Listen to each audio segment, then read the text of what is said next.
Breaking news చూస్తున్నారు. మహబూబాబాద్ జిల్లాలో ఇద్దరు మాజీ కౌన్సిలర్లు బరితెగించారు. మాజీ కౌన్సిలర్ గోగుల రాజుతో మరో మాజీ కౌన్సిలర్ అక్రమ సంబంధానికి సంబంధించిన బ్రేకింగ్ న్యూస్ చూస్తున్నారు. ఓయో రూమ్ లో రెడ్ హ్యాండెడ్ గా పట్టుకుంది రాజు భార్య.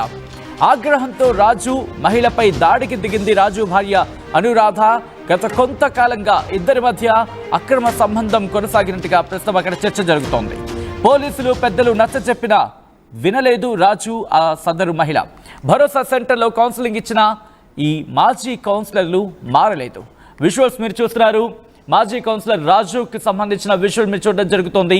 అయితే ఈ రాజు అనే కౌన్సిలర్ ఇన్ఫాక్ట్ మాజీ కౌన్సిలర్ ఇంకొక మాజీ కౌన్సిలర్తో అక్రమ సంబంధం పెట్టుకున్నాడంటూ ప్రస్తుతం అక్కడ పెద్ద ఎత్తున చర్చ జరిగింది. ఎప్పుడైతే ఆ డిస్కషన్ ఆ చర్చ కాస్త రాజు భార్య అనురాధ చెవులో పడిందో వెంటనే అనురాధ ఆగ్రహంతో ఊగిపోయింది. మరి ముఖ్యంగా సమయం కోసం చూసింది. రెడ్ హ్యాండెడ్గా పట్టుకునేందుకు ప్రయత్నం చేసింది. ఈ నేపథ్యంలోని మాజీ కౌన్సిలర్ గోగుల రాజుతో పాటు మాజీ కౌన్సిలర్ ఇన్ఫాక్ట్ ఇంకొక మాజీ కౌన్సిలర్ అక్రమ సంబంధం ఉన్న నేపథ్యంలో ఓఏ రూమ్లో రెడ్ హ్యాండెడ్గా పట్టుకుంది రాజు భార్య. ఒక్కసారి అక్కడ ఏం జరిగిందో చూద్దాం. ఆ తర్వాత ఏం డీటెయిల్గా మాట్లాడుకుందాం. మీ పేరు ఏంది, మీ భర్త ఏంది, ఏం జరిగింది? నేను ఎక్స్ వార్డ్ కౌన్సిలర్ 28 వార్డ్ కౌన్సిలర్ని 14th వార్డ్ కౌన్సిలర్ నుంచి నేను కౌన్సిలర్గా 10 years నుంచి ఉన్నా. ఇది 14th ఏరియాలో ఇది కూడా కౌన్సిలర్ అయింది. ఇది ఎవరితో తిరిగింది ఆఖరికి ఈయన బండి మీద తిరుగుకుంటా ఈయనది వల్ల వేసుకొని ఇప్పుడు చీటీలో చేసుకుంటా. మొన్న కూడా 6 months దాకా పట్టుకొని సరే ఎందుకు ఆడదాలో తెచ్చిన ఇది షీటీమ్ అని చెప్పుకొని షీటీమ్ అని బెదిరించుకుంటా ఆయన లొంగ తీసుకుంటా ఇవన్నీ కథలు పడతాను. ఏమంటే నేను షీటీము నేనేమైనా చేయగలుగుతాను, అందరు సపోర్ట్ నాకు ఉంది, పోలీసుల సపోర్ట్ ఉంది, నాకు అన్ని తెలుసు అనేసి సిఐ ఎస్పీ ఇక అంతా తీసుకొని ఇవి కథలు పడతాను. ఇట్లా ఒక షీటీంలో పనిచేసేది ఆడవాళ్ళకి సపోర్ట్ చేసేది ఇట్లాంటి కథలు పడుతుందా? ఆల్రెడీ ఒకసారి వదిలేసి ఇదే మీద కేసు పెడతారా? నీకు సిగ్గుంటుంది. పెళ్ళి అని మొగాలు వస్తలేదా? దాన్ని అయ్యేవారికి పెళ్లి చేసే సోమత లేదా? మంది మొగలు పక్కన పండ పెట్టాలి, దగ్గర దాని పండ పెట్టాలి. రెడ్డి అంశానికి సంబంధించి అప్డేట్స్ అందించేందుకు మా ప్రతినిధి వెంకటరత్నం సిద్ధంగా ఉన్నారు. వెంకటరత్నం, ఈ ఘటనకు సంబంధించి పోలీసులో ఇన్ఫాక్ట్ పోలీస్ స్టేషన్లో కేసు రిజిస్టర్ అయిందా? మరి ముఖ్యంగా ఇన్వెస్టిగేషన్ ఎంతవరకు వచ్చింది? సంబంధించి గత కొద్ది రోజులుగా వ్యవహారం నడుస్తుంది. కొద్ది రోజులుగా కాదు, నెల రోజులుగా నడుస్తుందని చెప్పి భార్య అనురాధ ఆరోపిస్తుంది. భార్య కూడా మాజీ కౌన్సిలర్గా 14వ వార్డు నుంచి పోటీ చేసింది. ఇప్పుడు ఎవరైతే ఆ చెట్ల జయశ్రీ నిందితురాలు ఉన్నారో తను కూడా కౌన్సిలర్గా పనిచేసింది. ప్రస్తుతం ఆమె మాత్రం షీ టీంలో ఇక్కడ ఒక కౌన్సిలింగ్ ఇచ్చేటువంటి ఒక వ్యక్తిగా ప్లస్ షీ టీంలో కూడా పనిచేస్తున్నటువంటి పరిస్థితి. అయితే నలుగురికి చెప్పాల్సినటువంటి మీరే ఇతరులతో ఇట్లా ప్రవర్తిస్తే ఎలా అన్నటువంటి ఒక ఆవేశం ఆక్రోశం గత 2 నెలల క్రితం కూడా 2 సార్లు సంఘటనలు జరిగినాయని చెప్పి తన భార్య అనురాధ ఆరోపిస్తుంది. గోగులరాజు ఎవరైతే ఉన్నారో తను మాత్రం గత కొద్ది నెలలుగా కానీ ఇతనితో మిస్బిహేవ్ చేసుకుంటూ ఇక్కడ ఉన్నప్పటికీ కూడా తను వెళ్ళి కూడా మందలిచ్చానని చెప్పి భార్య అనురాధ చెప్తుంది. అయినప్పటికీ కూడా వీరి తీరు మార్చుకోకపోవడంతో ఇంకా బరితెగించి కొత్తగా ఓపెన్ అయినటువంటి ఓయో రూమ్ లో ఇక్కడ సరస సల్లాపాలు కొనసాగిస్తున్నారు, కామక్రీడలు కొనసాగిస్తున్నారు అన్నటువంటి ఒక ఆందోళన కూడా గతంలో చేసింది. అది పెద్ద మనుషులకు వేరే వెళ్ళింది, అలాగే పోలీస్ స్టేషన్ కూడా గతంలో వెళ్ళింది. కానీ అయినప్పటికీ కూడా వీరి తీరు మార్చుకోకుండా కంటిన్యూగా ఇలాగే ఉండడం వల్ల తన భర్త కూడా తనకు కాకుండా పోతున్నాడు. ఇద్దరు పిల్లలు కూడా ఉన్నారు. వాళ్ళు కూడా మంచి ప్రయోజకులు అయ్యేటువంటి సమయము వాళ్ళ ముందు తలదించుకోవాల్సినటువంటి అవసరం వస్తుంది.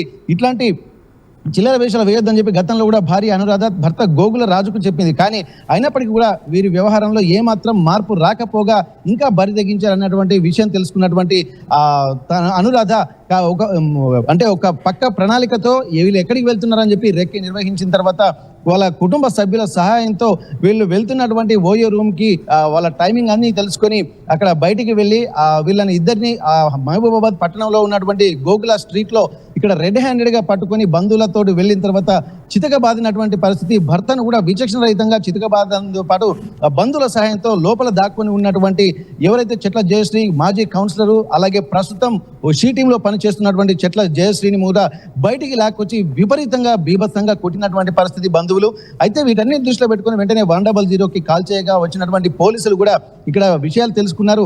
తను కూడా అదే డిపార్ట్మెంట్ పనిచేస్తుండడంతో షీ టీంలో పనిచేస్తుంది.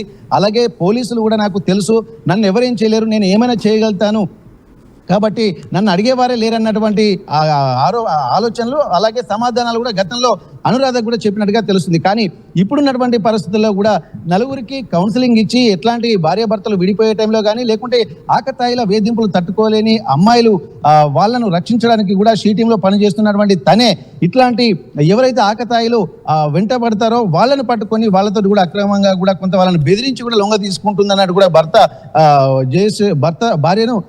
భార్య అనురాధ ఆరోపించింది. ఇవన్నిటి దృష్టిలో పెట్టుకొని అంటే ఇక్కడ తెలంగాణలో ఒక మోటు సామెత ఉంటుంది, అత్తకు బుద్ధి చెప్పి కోడలు వెళ్ళిపోయింది అన్నటువంటి ఒక మోటు సామెతని దిగ్గా కరెక్ట్ ఊటంకించేటువంటి సందర్భం అయితే కనిపిస్తుంది. అంటే వీళ్ళు సమాజంలో కొంత అవేర్నెస్ కలిగించాలి. ఎక్కడికైతే భార్య కానీ భర్త కానీ తప్పు చేసినప్పుడు పోలీస్ స్టేషన్కి వెళ్తున్నప్పుడు ఇక్కడ భరోసా సెంటర్లో అలాగే సఖీ సెంటర్లో కూడా వీళ్ళు కౌన్సిలింగ్ ఇచ్చేటువంటి వ్యక్తులుగా వీళ్ళు నియమింపబడతారు. అట్లాంటి సమయంలో కూడా ఇంత బాధ్యత ఉండి కూడా పరాయి వ్యక్తులతోటి ఎందుకు ఇంత మిస్బిహేవ్ చేయాల్సినటువంటి అవసరం ఉంటుందని చెప్పి ఘటన అంటే వీళ్ళిద్దరి మధ్య ఎన్ని రోజుల నుంచి తతంగం నడుస్తున్నట్టుగా భార్య అనురాధ చెప్పడం జరుగుతోంది. ప్రస్తుతం లీగల్గా ఏమైనా మూవ్ ఆన్ అయ్యే ప్రయత్నం చేస్తుందా? అయితే ఇప్పటికీ కొన్ని సంవత్సరాలుగా నడుస్తుంది ఇది. గతంలో కొన్ని సంవత్సరాలుగా అంటే వీళ్ళు మొదటిసారి అంటే బీఆర్ఎస్ గవర్నమెంట్ ఉన్నప్పుడు మొదటిసారిగా కౌన్సిలర్గా పనిచేసినటువంటి అనురాధ కూడా కౌన్సిలర్గా పనిచేసింది. అప్పుడు కూడా జయశ్రీ ఇక్కడ 13వ వార్డు నుంచి ఒకరు 14వ వార్డు నుంచి అనురాధ వీళ్ళిద్దరూ కౌన్సిలర్గా అక్కడ పనిచేశారు. ఆ తర్వాత కూడా బీఆర్ఎస్ గవర్నమెంట్ ఉన్నప్పుడే ఇక్కడ కౌన్సిలర్గా పనిచేస్తూ ప్రస్తుతానికి ప్రభుత్వం నుండి ఎట్లాంటి లేకపోవడంతో ఇక్కడ కొత్త ప్రభుత్వం వచ్చిన తర్వాత తను మాత్రం ఇప్పుడు సఖీ సెంటర్లో ఉద్యోగం తెచ్చుకుంది. ఇప్పుడు షీ టీంలో పని చేసుకుంటూ ఇక్కడ ఎక్కడైనా సరే ఆకతాయిలు ఉంటే వాళ్ళని పట్టుకోవడం కూడా ఈమె వృత్తిగా, అలాగే పోలీస్ స్టేషన్కి వచ్చినటువంటి వాళ్ళకు కౌన్సిలింగ్ ఇచ్చేటువంటి ప్రవృత్తిలో తను కొనసాగుతుంది. అయితే దీనికి సంబంధించి కూడా కొన్ని ఏళ్ల నుండి అంటే దగ్గర ఒక్కసారి మీ లైన్లో ఉండండి. లేటెస్ట్ విజువల్ అందుతుంది, ఒక్కసారి ఆ విజువల్ చూద్దాం. విజువల్ చూసిన తర్వాత మనతో మాట్లాడుకునే ప్రయత్నం చేద్దాం. ఇటు మాజీ కౌన్సిలర్ గోగుల రాజుతో మరో మాజీ కౌన్సిలర్ అక్రమ సంబంధం ప్రస్తుతం సంచలనంగా మారింది. ఈ నేపథ్యంలోనే ఇద్దరిని ఓయో రూమ్లో రెడ్ హ్యాండెడ్గా పట్టుకుంది రాజు భార్య. ఆగ్రహంతో రాజు మహిళపై దాడికి దిగింది. రాజు భార్య ఆ మహిళ అట్ ద సేమ్ టైం రాజు ఇద్దరి మీద దాడికి దిగింది రాజు భార్య అనురాధ. సో ఒక్కసారి అక్కడ ఆ విజువల్ చూద్దాం, తర్వాత ఇన్ డీటెయిల్గా మాట్లాడుకుందాం.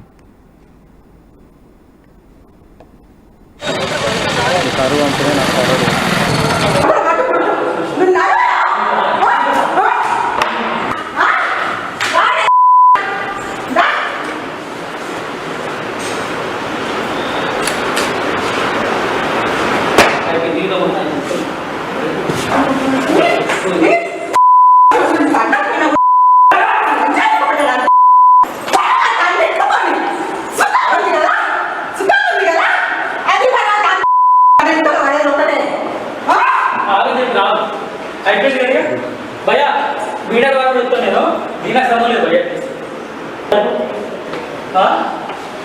నేను కొత్తగా పట్టణం వచ్చేది కాదు.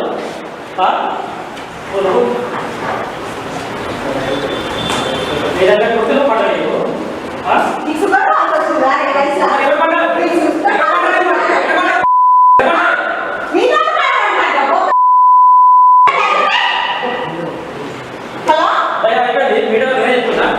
ఈరోజు నాకు ఇద్దరు వేసింది ఈరోజు కానీ